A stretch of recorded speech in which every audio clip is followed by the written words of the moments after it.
Şimdi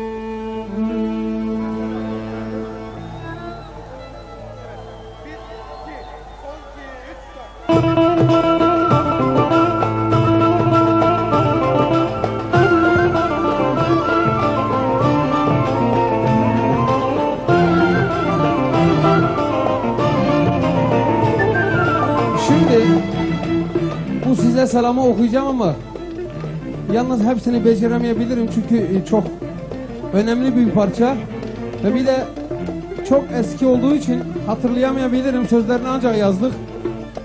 Yani bir hatamız olursa özür diliyoruz.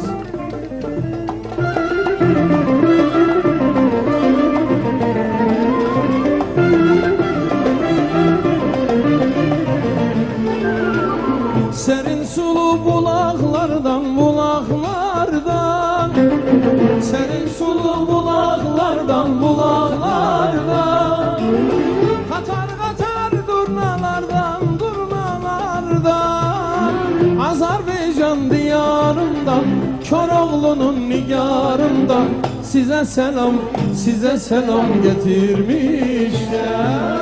Şehriyarın şehrinden, Bakülerin diyarından size selam getirmişler. Katar katar durnalardan, yeşil başlı sunalardan,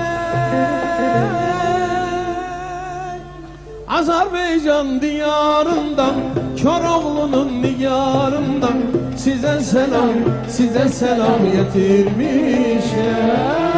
Şehriyarın şehrinden, ay yıldızlı seherinden size selam getirmişler.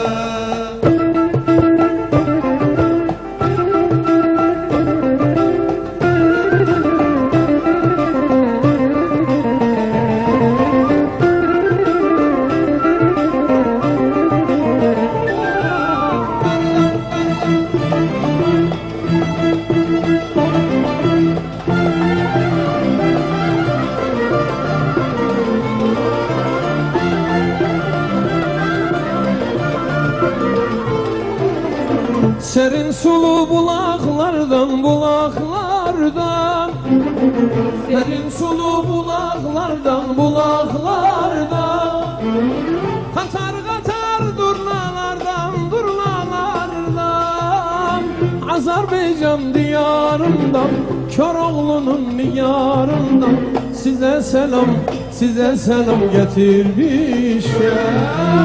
Şehriyarın şehrinden, ay yıldızlı seherinden size selam getirmişler. Katar katar durnalardan, yeşil başlı sunalardan, katar katar durnalardan, yeşil başlı sunalardan,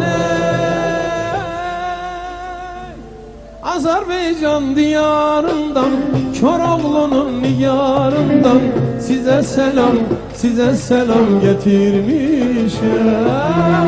Şehriyarın şehrinden, ay yıldızlı seherinden size selam getirmişler.